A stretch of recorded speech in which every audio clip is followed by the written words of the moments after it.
Hey guys, Navonod on No Limit Hold. I'm going to do something a little bit different today. I'm doing a little narration on a game I played 2 days ago. It's a $1 heads-up sit and go, and I have not played since. Then I still had the thing paused, the recording paused, and I went straight into a $5 and narrated it live. So I'm just going to put the two videos together. I'm going to critique my own play on this, and you can think of this as kind of like an idea of what a coaching session with me might look like.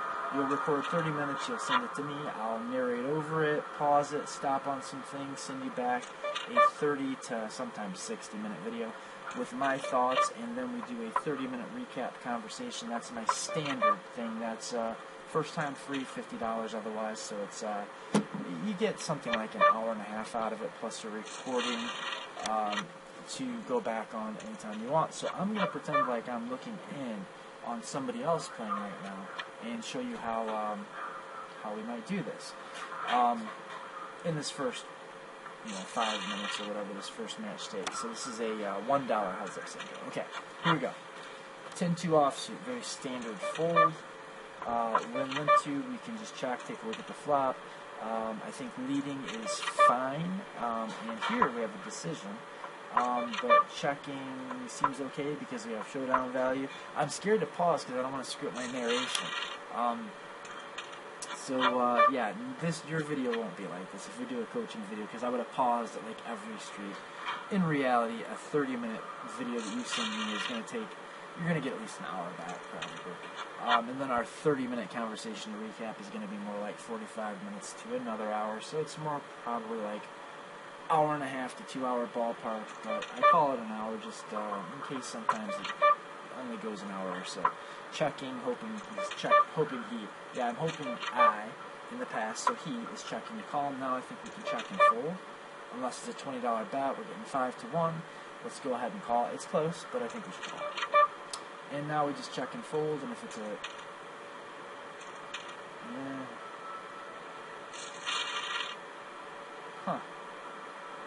Well, I guess that's why the guy that played this game needs a coach, because that's a check fold.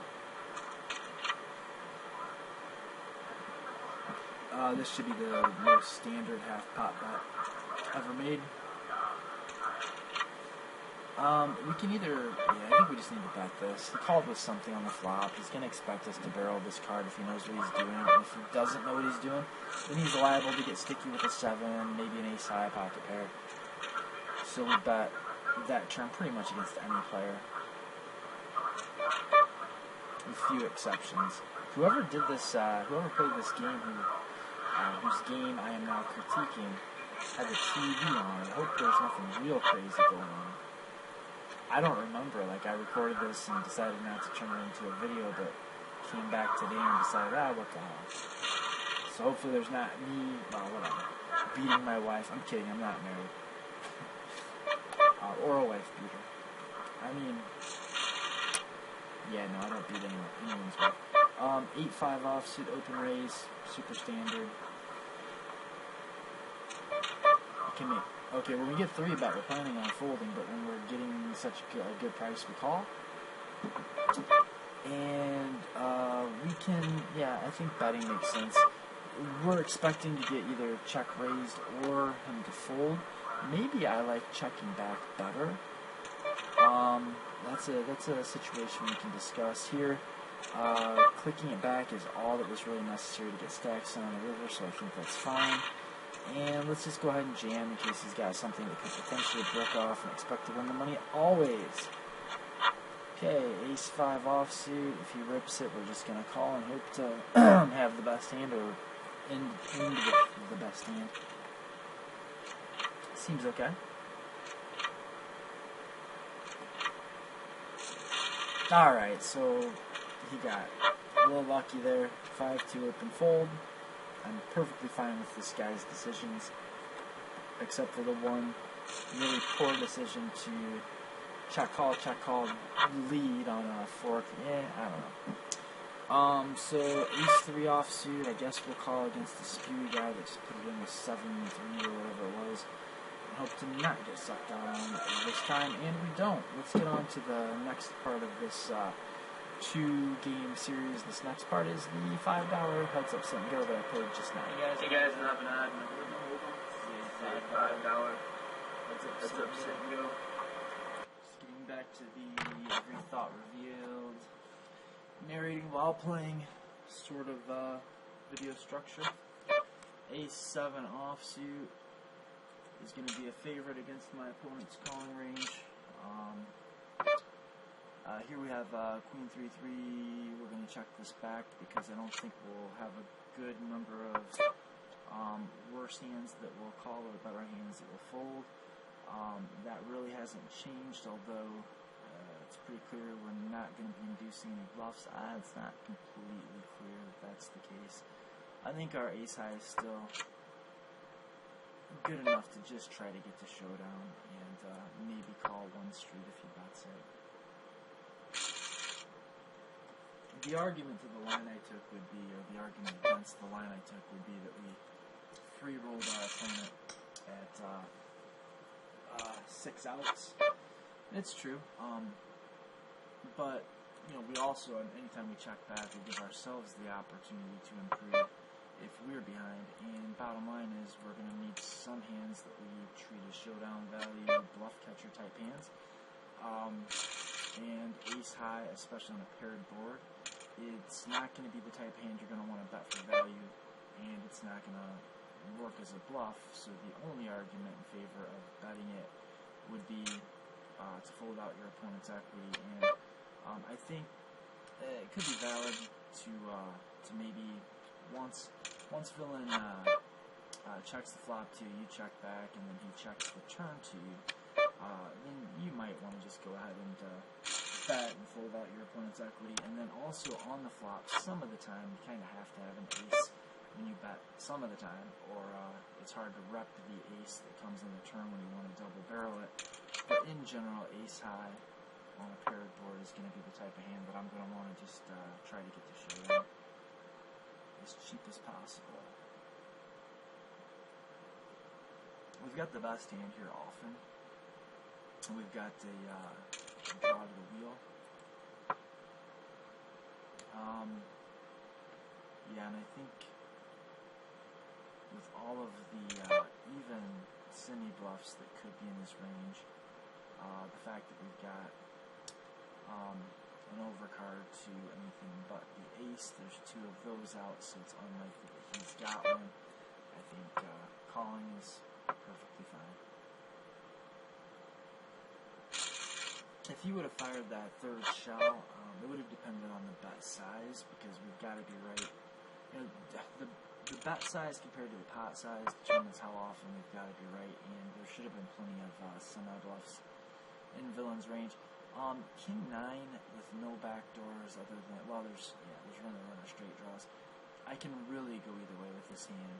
I think the opportunity to fold out ace highs, and even sometimes better king highs by the river, and the fact that I can barrel some cards tips me in favor of betting that. But you know, I think checking back would be fine also.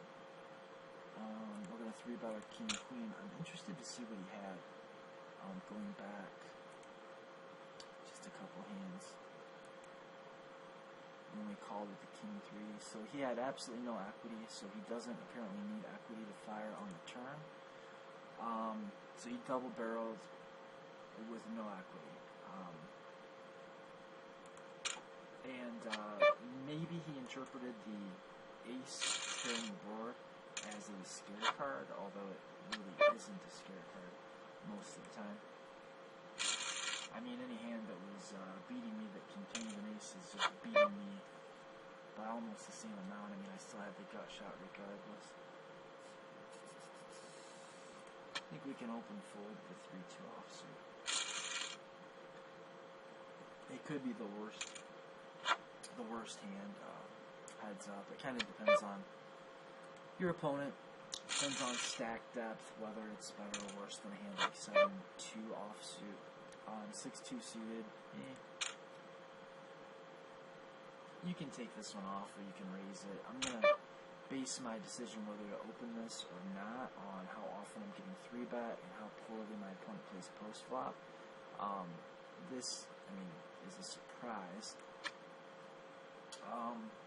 We haven't run into a lot of 3-bets, and if we're going to be able to at least see the flop in position with a suited hand that's somewhat connected,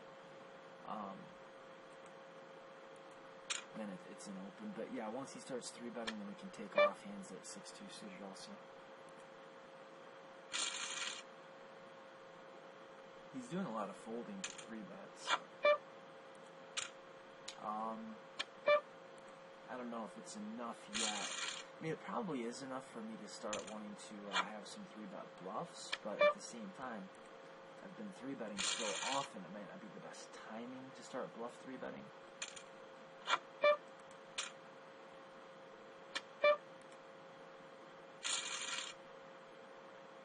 We'll say maybe I should just widen my 3-betting range to include hands like Ace-8 offsuit, Queen-Jack suited. I am running really good pre-flop. It hasn't helped that much yet, considering we haven't been called. These hands don't matter until they go to showdown, right?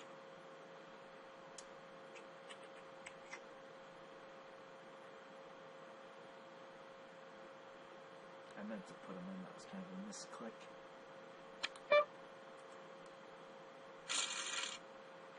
He's capable of 3-betting and folding.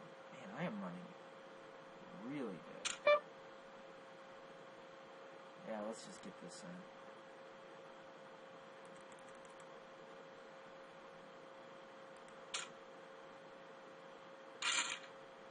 You got it in real good.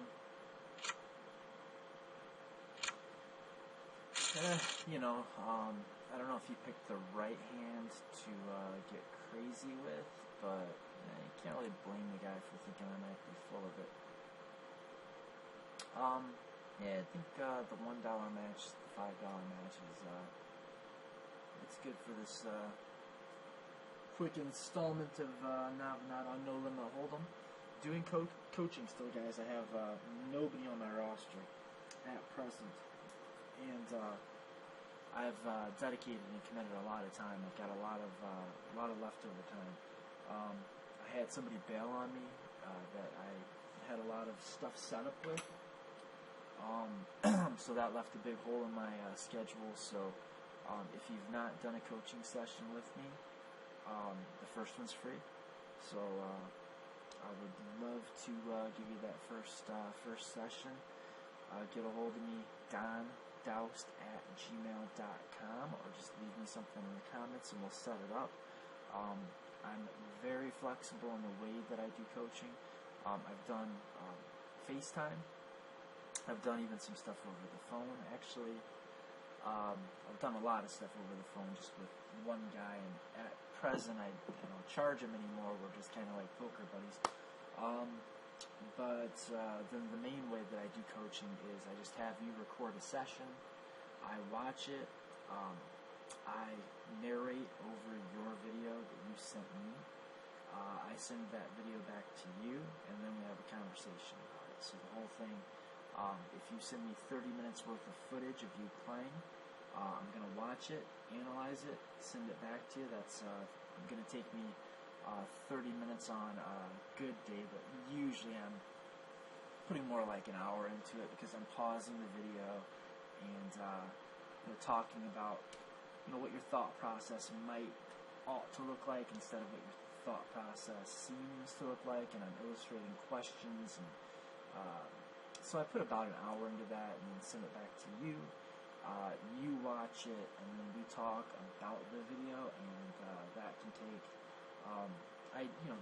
the way that it's scheduled is it's to take 30 minutes, but they usually go over. But I want to say I'll do a 30-minute video, like a review, narrate over your 30 minutes, send it to you, you watch it, we'll have a 30-minute conversation about it, where beforehand you should probably have questions like written out, and that's the hour.